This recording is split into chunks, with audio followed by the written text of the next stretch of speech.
El pan de la palabra. El pan de la vida. Alimento bajado del cielo para nutrir al pueblo de Dios que como peregrinos caminamos al Padre. Eterna, eres Jesús y también resurrección. Ven a nuestras almas en profunda comunión, en profunda comunión. Ven a nuestras almas, porque somos todos tuyos, Señor. Damos gracias al Señor porque eterna es su misericordia, porque nos promete nueva vida, porque no solamente nos ha dado la vida física, terrena, sino porque nos promete y nos da seguridad de la vida eterna de la salvación. Y fíjate que dentro de esa eternidad la vamos descubriendo en la finitud, en la historia, en lo que vivimos aquí y ahora. Entonces vamos a escuchar ahora la segunda parte de este querigma, de este discurso de Pedro, aquel día maravilloso en que se sana el hombre. Primero habló a los judíos, aquella comunidad que estaba en el templo, como tú decías, ¿verdad? La semana pasada. Ahora va a hablar a los jefes, porque el lío se armó grande. Vamos a escuchar qué es lo que dice el texto.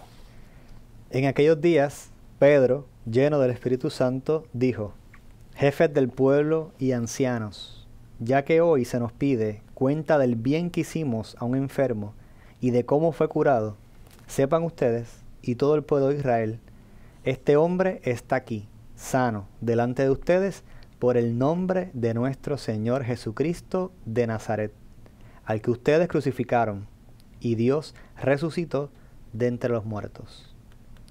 Él es la piedra que ustedes, los constructores, han rechazado, y ha llegado a ser la piedra angular. Porque no existe bajo el cielo otro nombre dado a los hombres por el cual podamos salvarnos. Palabra de Dios. Te alabamos, Señor. Como decíamos, la cosa se fue complicando un poco más. Y de ese milagro y ese revolú de gente que quería escuchar y ver por qué Pedro había curado al paralítico, lo acusan porque precisamente ya tan temprano como estos próximos días después de la Pascua, ya había una prohibición de que se hablara de Jesús. Recuerden que al crucificarlo, para las autoridades del pueblo, pues dimos fin, cerramos este capítulo, se acabó. Este que dijo que era Dios está muerto, lo vimos allí en la cruz, fue enterrado, se acabó la historia. Nadie hable más de él, nadie diga nada más de él, nadie mencione su nombre. Sin embargo, tenemos a Pedro, no solamente mencionando su nombre, sino curando a un paralítico en nombre de Jesús. Entonces, lo llevan a las autoridades. Y frente a las autoridades, Pedro continúa su discurso. Y fíjate que lo más increíble del asunto, es que si el ser humano es la obra cumbre de la creación, porque todo lo que Dios ha creado lo ha puesto al servicio del ser humano. Y aquí tenemos un ser humano que está paralítico, inútil, perdonen la expresión, inservible, un desecho, que está pidiendo en la puerta del templo, que no vale para nada, que la gente es un estorbo, que se beneficia de lo que le dan, de esa cantaleta. Por favor, ¿me pueden ayudar? La gente estaría harto, cansado de, vete a trabajar tú, inútil, cuánto insulto. Entonces, en vez de alegrarse, porque este hombre ha sido sanado, arman todo un molote, arman toda una guerra. Y la semana pasada, el asombro, ¿no? Se arma. Pedro dice la razón a este Jesús que ustedes crucificaron y mataron. Pues entonces lo agarran, lo llevan preso y se lo llevan a las autoridades. Y ahora, esta segunda parte es directamente a aquellos jefes, porque en la semana pasada decía... sí, era el pueblo que le hablaba, que le decía, yo sé que ustedes actuaron por ignorancia. ¿Verdad? Él le dice, ahora bien, hermanos, yo sé que ustedes obraron por ignorancia, lo mismo que su jefe. Así que le está hablando al pueblo que se había congregado allí, escucharlo. Y ahora para hablarle a los jefes. Y este domingo le va con los jefes. Así que fíjense cómo es la gravedad. Pueblo y ahora jefes, dirigentes. ¿Qué le dice a los dirigentes? Le dice jefes del pueblo y ancianos. Ancianos porque son los que gobiernan, ¿verdad? Ya que hoy se nos pide cuenta del bien que hicimos a este hombre, lo que a este enfermo. En vez de alegrarse, no, estamos pidiendo el cuento. ¿Por qué lo curaron? ¿Por qué? Vamos a ver. ¿Qué razón da? De alegrarse. Y es interesante esa expresión con la que empieza Pedro, porque él no tiene intención inicial de hacer el milagro y ponerse a explicar por qué ha hecho el milagro o ponérselo a contar. Él dice, yo estoy aquí porque ustedes piden que yo dé cuenta. Me recuerda hablar las mismas palabras de Pedro, que estemos dispuestos para dar razón de nuestra fe cuando se nos pregunta. Entonces, él ha ocurrido algo, hay una pregunta, hay unos a favor y en contra, y claro, sale Pedro, también pastor, a decir, bueno, pues mira, por esta razón sucedió, esto es lo que sucedió, y este fue quien obró. Entonces, y fíjate que hubiera sido más fácil decir, él nos pidió ayuda. exacto, y lo ayudamos. Y nos ayudamos. Pero no lo ayudamos como él quería, porque él quería oro y plata. Y nosotros no tenemos ni oro ni plata, lo único que tenemos es, en nombre de Jesús de Nazaret, levántate y anda. Entonces, nos piden, es que es la frase esa, ¿no? Nos piden bien, se nos pide cuenta del bien que hicimos a un enfermo. O sea, en vez de alegrarse. ¿Y cómo fue curado? Pues, ¿quieren saber cómo fue curado? Pues sepan ustedes y todo el pueblo de Israel que este hombre está aquí, sano, delante de ustedes, por el nombre de nuestro Señor Jesucristo de Nazaret, al que ustedes, y le mete el dedo en el ojo, crucificaron y Dios resucitó de entre los muertos. Vuelve y pone el énfasis, ¿verdad? Por una parte, en la responsabilidad que el pueblo tuvo ante lo que pasó con Jesús y cómo Dios lo resucita. Entonces, el hombre paralítico, bueno, que era paralítico, está allí. Dice, ustedes me preguntan a mí por el bien que he hecho, por este hombre que estaba enfermo, que fue curado. Pues miren, está aquí, miren, ahí está. Está aquí sano, delante de ustedes. No está oculto, no es un invento, no es un chisme, no, está ahí, mírenlo ahí. Y sepan que él está sano porque ha sido sanado, ¿verdad? Por el nombre de nuestro Señor Jesucristo. Y me llama la atención que menciones de Nazaret, ¿verdad? Que no lo deje ahí, en nuestro Señor Jesucristo. Mencioné Señor Jesucristo de Nazaret. ¿Qué libro es? Este es el Hecho de los Apóstoles. Y de Nazaret puede salir algo bueno. Porque esa era la fama que tenían los nazaretanos. Si los nazarenos eran gente mala, para la gente, decirle Nazaret, decir, y de Nazaret puede salir algo bueno. Pues sepan que este era de Jesús, este era el de Nazaret, del cual ustedes ya dijeron que no podía hacer nada bueno. Todo lo contrario. Jesús es el que hace todo lo bueno.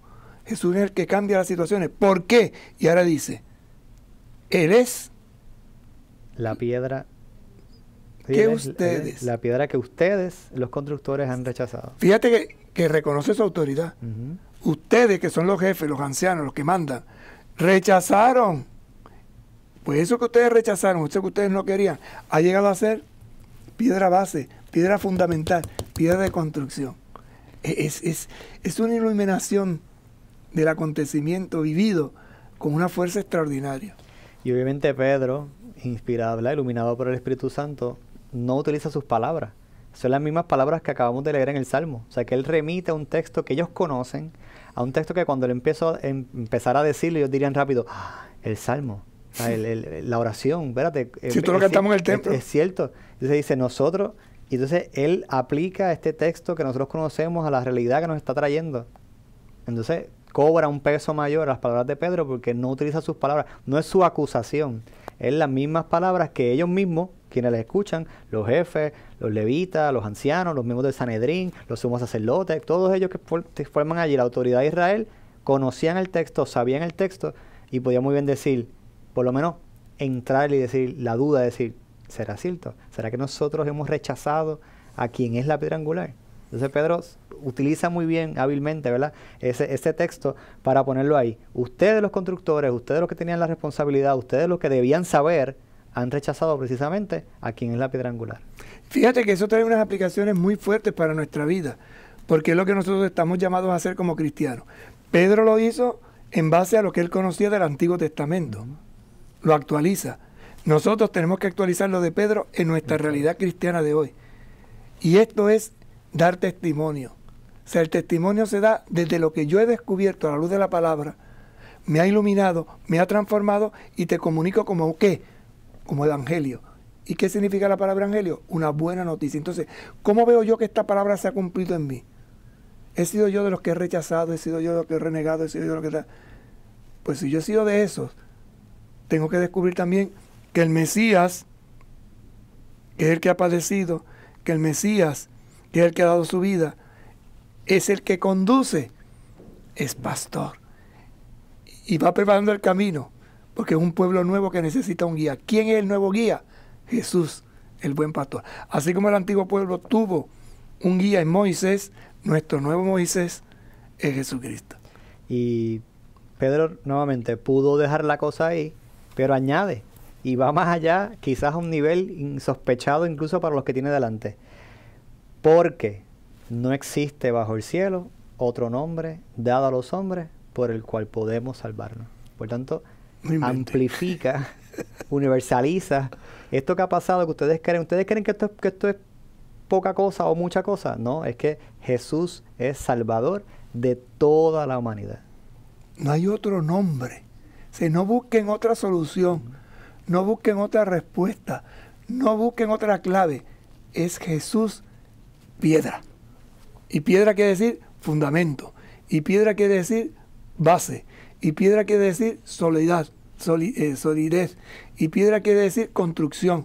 Y piedra quiere decir apoyo. Y piedra, todo lo que en el Antiguo Testamento significa la palabra piedra, él se lo aplica a Jesucristo y dice, esa piedra, es eso que suponía que fuera fundamento, solidez, construcción. Ustedes lo han rechazado, pero no se dan cuenta de lo que han hecho. Y pienso otra vez como, ¿verdad? Compartíamos la semana pasada, este Pedro miedoso que niega a Jesús, este Pedro que no entiende, este Pedro que sale espada en mano a evitar que Jesús se entregue, este Pedro que cuestiona a Jesús, no, yo no voy a dejar que eso pase jamás y nunca. Ahora es capaz de dar testimonio y confesar la divinidad de Jesús delante de las autoridades mismas que llevaron a Jesús a la cruz, diciendo, fíjense que no hay otro nombre bajo el cielo dado a ningún hombre el cual pueda salvarnos. O sea, que utiliza categorías que evidentemente quienes les escuchan piensan, esto solamente lo puede hacer Dios. Pues eso que ustedes piensan que Dios lo puede hacer, lo hace Jesucristo, porque Él es Dios, el Dios encarnado, que ha vivo, muerto y está resucitado. Se cumple entonces la palabra del Evangelio del domingo pasado. Pedro se le había abierto la inteligencia y había podido comprender las Escrituras. ¿Cuáles Escrituras? La que había dicho Jesús. Estaba escrito que el Mesías debía sufrir y resucitar de entre los muertos al tercer día, y comenzando por Jerusalén, en su nombre debía predicarse a todas las naciones la conversión para el perdón de sus pecados. ¿Qué ha dicho aquí? En su nombre, porque no se ha dado otro nombre bajo el cielo por el cual podamos salvarnos. Bendito sea Dios. Pausamos y volvemos con ustedes. El pan de la palabra. El pan de la vida. Luz y guía para nuestros pasos en el caminar. Con ella la iglesia reza, habla, piensa, discute, se busca la voluntad de Dios. Resurrección, ven a nuestras almas en profunda comunión, ven a nuestras almas, porque somos todos tuyos, Señor.